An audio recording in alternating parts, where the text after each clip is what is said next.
Oh my god, NXT, NXT, NXT. What happened?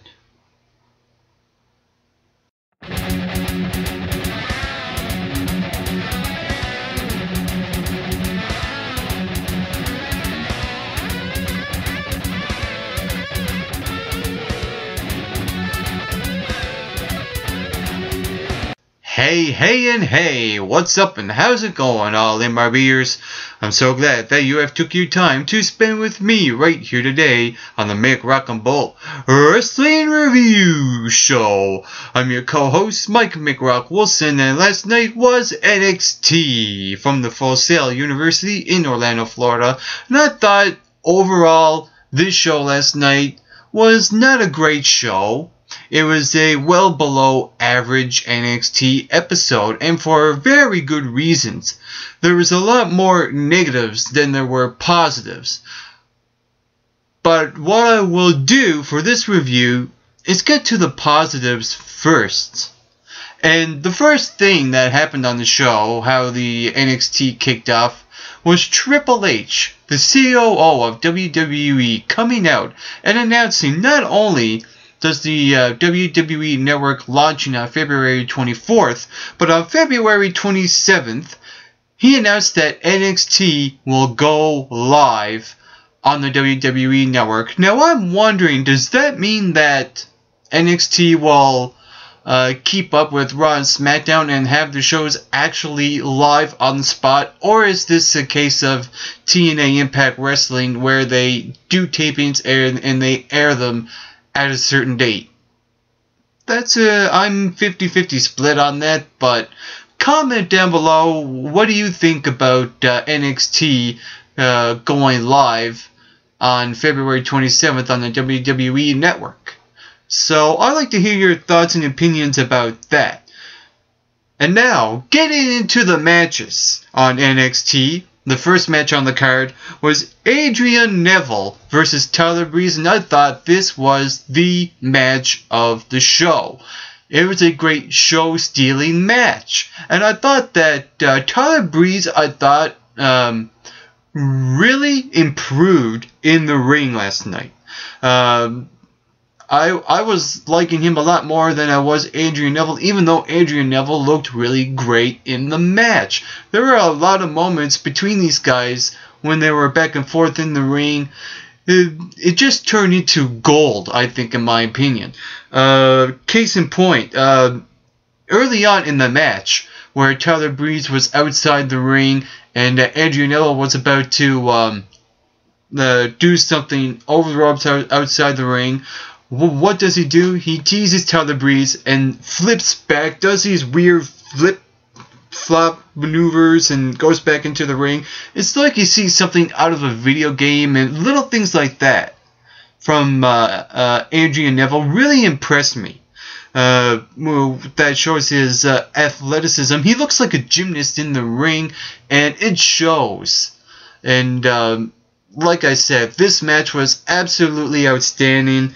There were a lot of great moments from Tyler Breeze, and I see a lot of superstars while Tyler Breeze was wrestling in Tyler Breeze. There was a moment in the match where Tyler Breeze was pulling back his hair, and he had that intense look on his face. It reminded me a little bit of Edge. He also has that flamboyant style of Fandango.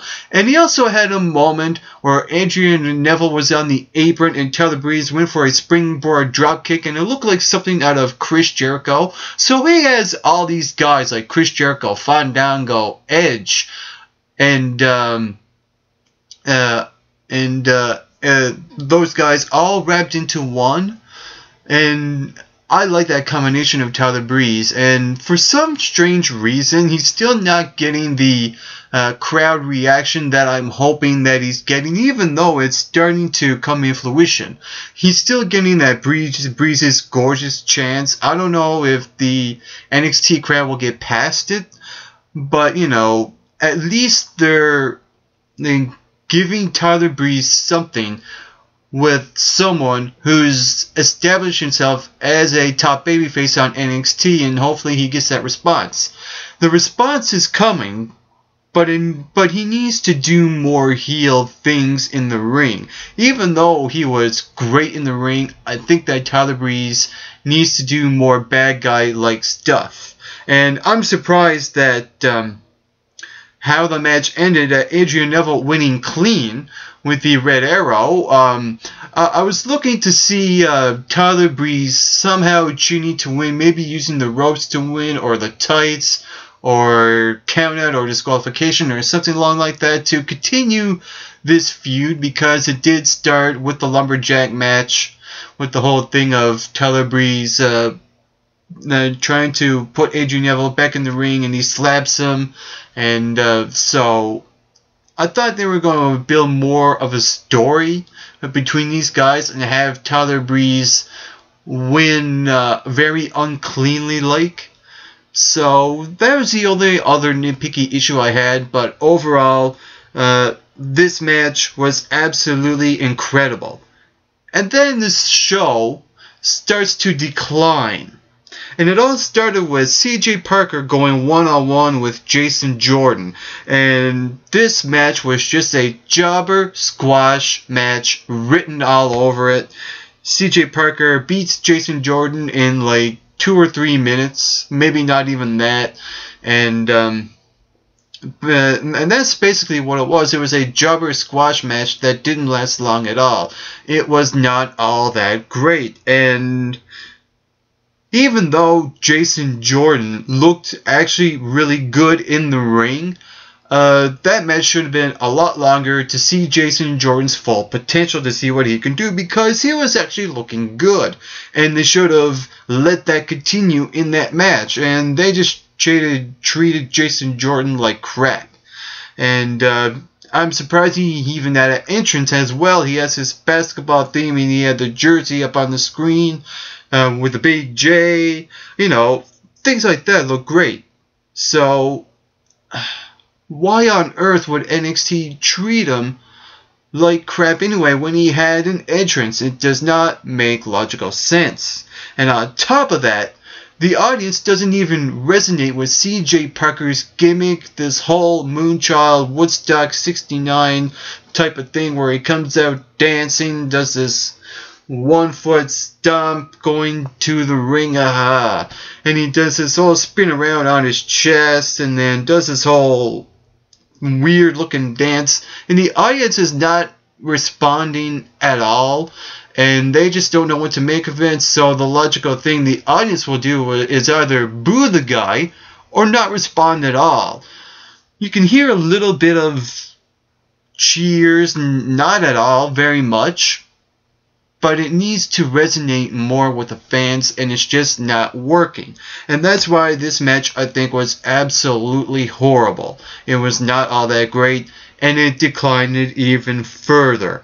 Bo Dallas versus Mojo Rawley, and even though this was a little bit of a better match than the match before it, it was still not all that great, and a lot of it had to do with Mojo Rawley being in the ring with the NXT Championship. I thought that was way too early for Mojo Rawley to be in the ring with the champion of NXT, because you want to slowly build him up. Have him face a couple of jobbers, and then have him face mid-carder NXT guys, and then all of a sudden he's in the ring with the champion, and it just feels rushed. It just feels like NXT wants to give Mojo Rawley something to for the fans to get behind him, and that's the only thing I like about Mojo Rawley, is that he actually gets the babyface responses from the fans. The gimmick works. His whole stay hyped gimmick actually works. Like I said, he gets the fans going. He gets that reaction from the fans. Like Bo Dallas, as a heel, he gets that reaction. But when they're in the ring performing, wrestling, I thought it wasn't all that great. Bo Dallas is not the greatest wrestler, even though he does somehow manage to pull off some good moves. I'm not going to name anything, but like I said, Bo Dallas is not the greatest on NXT. Why is Sami Zayn not involved in the NXT Championship match? I have no idea. It's like what they were doing on WWE, where Daniel Bryan was being sidetracked with something else and not being in the title picture. And that does not make sense. He's the most over guy. So is Sami Zayn. He's probably one of the most over guys, like Adrian Neville as well, where those superstars need to be in the title picture with Bo Dallas. It's the logical thing to do. And going back to this match, Mojo Rawley needs to change his moveset, I think, in my opinion. His finisher, does not look believable at all. His hip hop, that movie does, that Naomi does of the Funkadactyls, not great at all. That should be used by a diva and not from a guy. He makes that move look awkward. And on top of that, throughout this match, we saw him use the Stinger Splash. And I'm going to say it one more time. Change your moveset, for the love of God. It's unbelievable what... I don't know if this is what Mojo Rawley wants to do in the ring, or if it's NXT telling Mojo Rawley to do this kind of stuff in the ring. I really don't know, but I think that Mojo Rawley needs to change his moveset, like I said, and have a more believable repertoire when it comes to his in-ring work. Bo Dallas is a much better wrestler, I think, even though, like I said, he's not all that great than Mojo because of that. So this match never really done anything for me overall. Nothing really special, nothing out of the ordinary really happened. And the main event was Alexander Rusev versus Kofi Kingston. And there are a couple of big logical errors. And it comes down to the whole Kofi Kingston underestimating Alexander Rusev. And I'm not buying it one bit at all. And the reason why I say that is because Kofi Kingston, why on earth would he underestimate someone who wants to be established on NXT? Is it because that Kofi Kingston is an established superstar on Raw and SmackDown, and therefore he probably thinks he's a little bit better than the guys that want to become on those shows? I really don't know. But I think that wouldn't it make more sense if it was Alexander Rusev, the monster heel, underestimating the babyface high flyer? It would make more sense if the roles were reversed. And with that being said, the way I would do it would be to have Alexander Rusev lose, which did happen, and the whole underestimating factor what cost him the match. That I would be okay with. But the way this match ended was absolutely horrible. And basically what happened was that Lana was up on the apron again when Kofi Kingston was about to hit a high-flying maneuver, and it cost Alexander Rusev the match. It makes him look less of a monster when someone interferes, for one thing. And for him to lose the way that he lost was absolutely horrible to happen. I can understand, Kofi Kingston, coming down to help out the NXT superstars. I can understand that. But at the expense of Lana interfering, which was not the greatest thing to happen for Alexander Rusev, that was absolutely, like I said, downright horrible. And I hope NXT realizes the mistake they made when they had Lana costing Alexander Rusev the match. They teased it way too early as well. It just You want to establish your superstar, build them up, build them up, build them up, and not have any roadblocks in between. You don't want that. You can have roadblocks, but use them the right way and not the wrong way, and that's what happened in the main event. And not only that, this match itself was absolutely dreadful to watch. This was not the greatest match to end off NXT. The fans were not even remotely behind this match at all. Now, I didn't mind the in-ring work. I like when, the top heel monster is in the ring with a high flyer.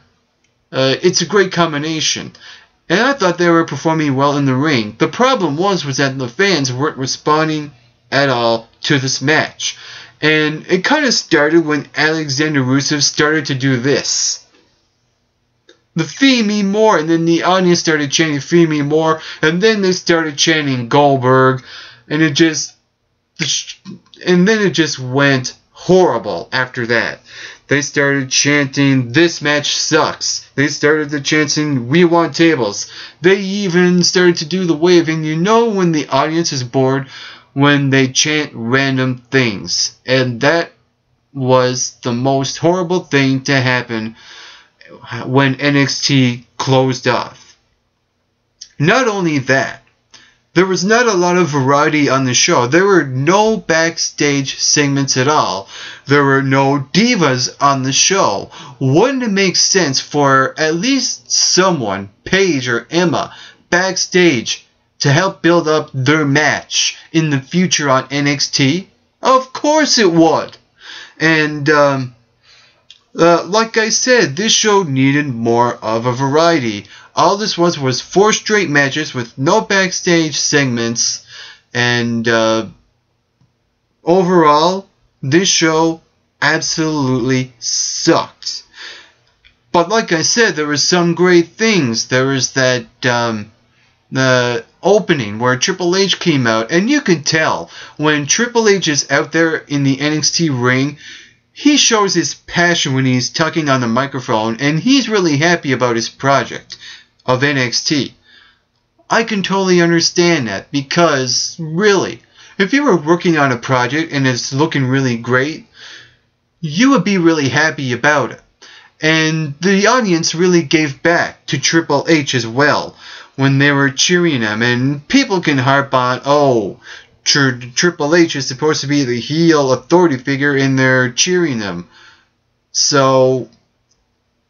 But see, I can put that aside for a second, and the more I think about it, is that it makes more sense when it comes to the reactions of things. For every action, there's a reaction. Triple H, really happy about his passion. Really happy about his project. He shows his passion on the microphone, and the audience gets it. They understand it, and they just can't help but cheer for Triple H, and I don't blame them one bit.